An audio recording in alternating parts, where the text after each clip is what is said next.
Bonjour à tous la team dernière minute, j'espère que vous allez bien. Aujourd'hui, on va apprendre à faire un tableau de répartition des charges indirectes dans la méthode des centres d'analyse. Ce sera un tableau avec prestation réciproque, mais si vous êtes intéressé par une vidéo sans prestation réciproque, je vous mets celle que j'ai faite dans la description. Le contexte de notre exercice est le suivant. On est des gestionnaires dans une entreprise qui fabrique des produits P1 et P2 et on nous donne le tableau suivant pour faire la répartition des charges indirectes. La première chose qu'on peut voir, c'est que la répartition primaire a déjà été faite. Donc nous, ce qu'on va devoir faire, c'est la répartition secondaire. C'est-à-dire de répartir les charges indirectes des centres auxiliaires, qui sont les fonctions support comme l'informatique ou la RH, vers les centres principaux, qui eux correspondent au cycle achat-production-vente. Et en fait, pourquoi on fait ça? Pour que ce soit plus facile d'incorporer toutes ces charges indirectes à notre calcul de coût de nos produits P1 et P2. La deuxième chose qu'on peut observer, c'est que pendant la répartition secondaire, certains centres auxiliaires s'échangent mutuellement une partie de leur montant. Donc pour la répartition secondaire, on va fonctionner en deux étapes. Dans un premier temps, on va se concentrer sur les centres auxiliaires pour avoir les bons montants à répartir, et ensuite on procédera à la répartition vers les centres principaux. Donc on commence par se focaliser sur la partie gauche de notre tableau, et la première chose à savoir, c'est que le montant des centres auxiliaires qu'on va répartir, il correspond au montant des charges après répartition primaire, plus éventuellement le montant qui est donné par un autre centre auxiliaire. Et quand les centres auxiliaires se donnent un pourcentage de leur montant, on peut avoir ce qu'on appelle des prestations réciproques. C'est-à-dire que deux centres s'échangent mutuellement un pourcentage de leur montant total.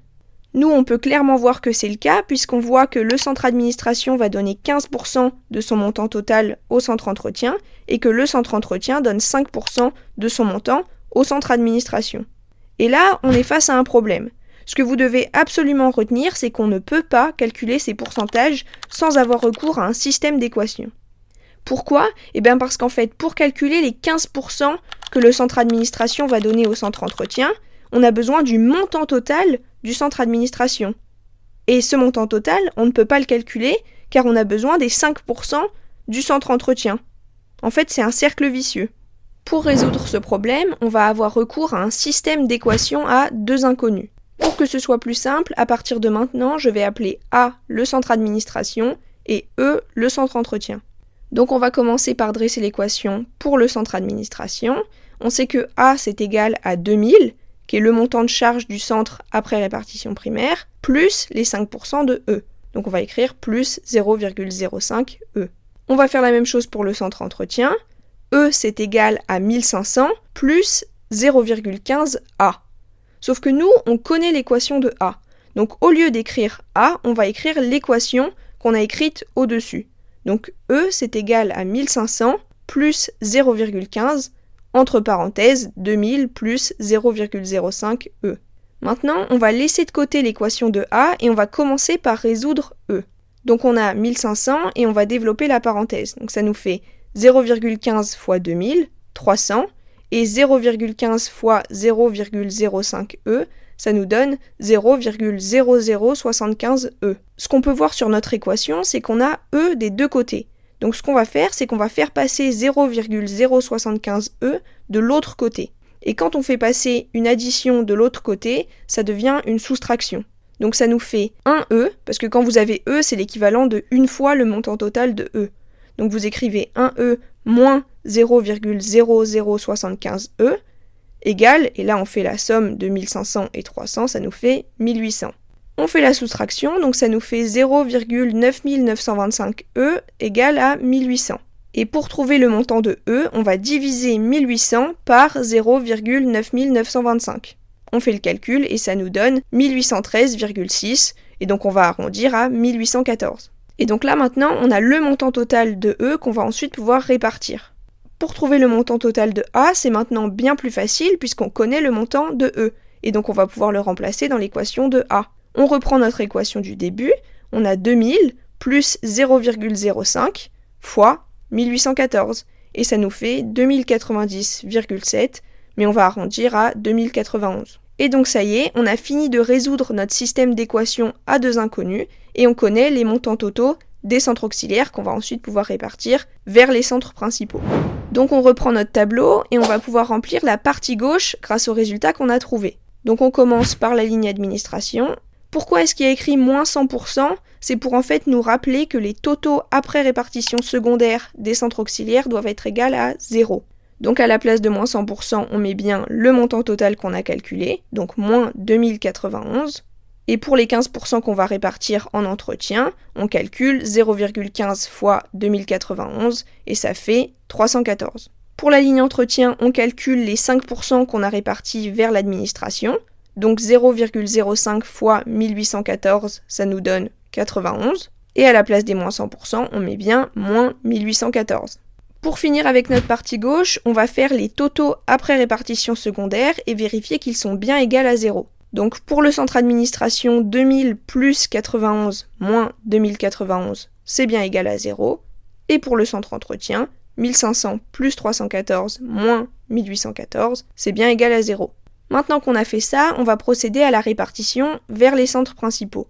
C'est très simple, vous devez ventiler le montant qu'on vient de calculer en fonction des pourcentages donnés dans chaque centre. Donc on va commencer par la ligne administration.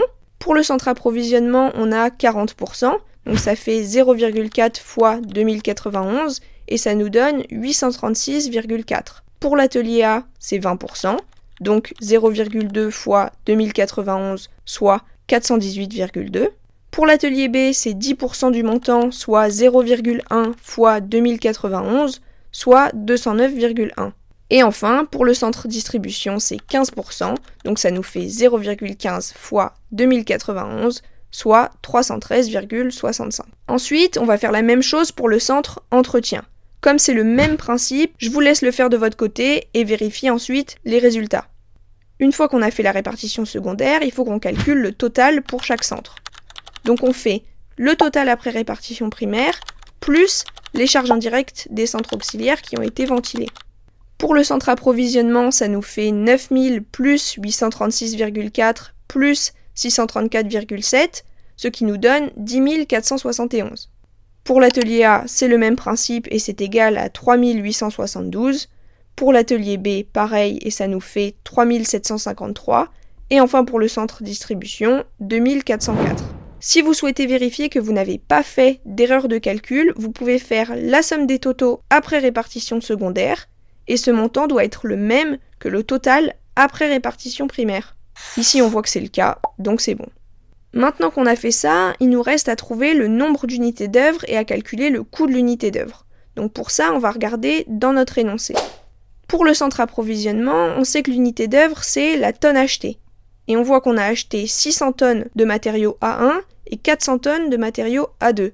Donc ça nous fait 1000 tonnes au total. On peut écrire 1000. Pour les ateliers A et B, c'est en fonction du nombre de produits fabriqués.